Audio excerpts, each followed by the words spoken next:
I was going to, I'm not a researcher, but I would like to point you towards a pretty interesting report if you haven't heard of it. It's called a YIMBY Toolkit, put out by Pivot. If you just go on to Pivot Legal, you can find that. It's called Equality Lifts Everyone. And so there was this group called NABI, Not in Anyone's Backyard.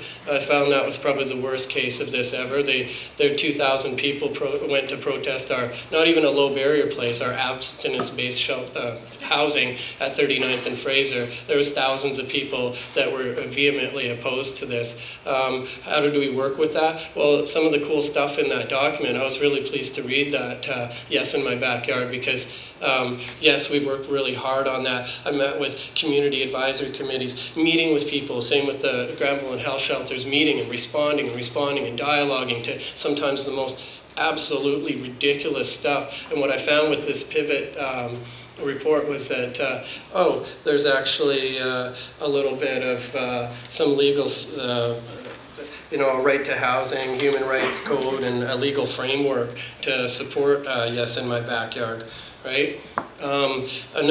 You know, one of the cool things that happened was when there was all this media surrounding the shelter, because it was this helter shelter and all of this stuff. I mean, where did people come from? It was amazing that the community was so against this shelter opening, but you know, there was literally groups of young people living right outside of their place. At one point, when we opened a Broadway house shelter, there was a guy who, he was from a Francophone community, and my French isn't so great at all, and he was in the shelter and eating his meal, and he said, up from the in, down from the out. I didn't know what he was saying. I said, what is this guy saying? You know, but what he was saying was that it was a miracle because he was living on the roof of the Broadway shelter, and then we opened up, and that night he's eating a meal, and he was literally living there. So when people say, oh, don't open it up in our community, well, they're already sleeping literally in your community or on the roof of the place that we opened up. This guy thought it was some miracle that he's sleeping on the roof one day, and the next day he's inside the place that he was sleeping and eating a good meal and hanging out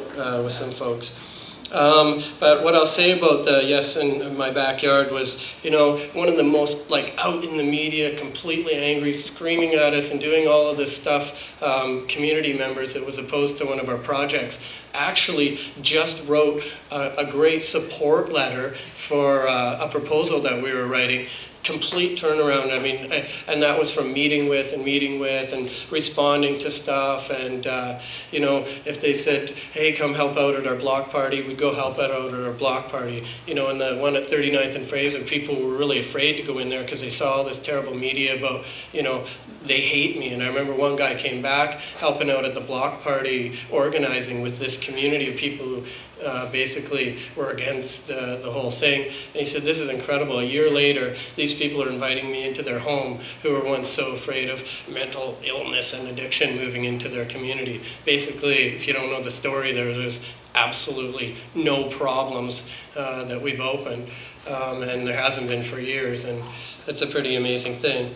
So yeah, check out that report because it gives a good legal framework, because I think that, you know, well, actually, I'm sick of going to these block parties and arguments now. Yeah, I kind of am, but I do like all the dialogue, but there are points where I just get really frustrated with it, and I'm glad that there's a legal framework to support this. So I think that's probably about all the time I have. Thank you, and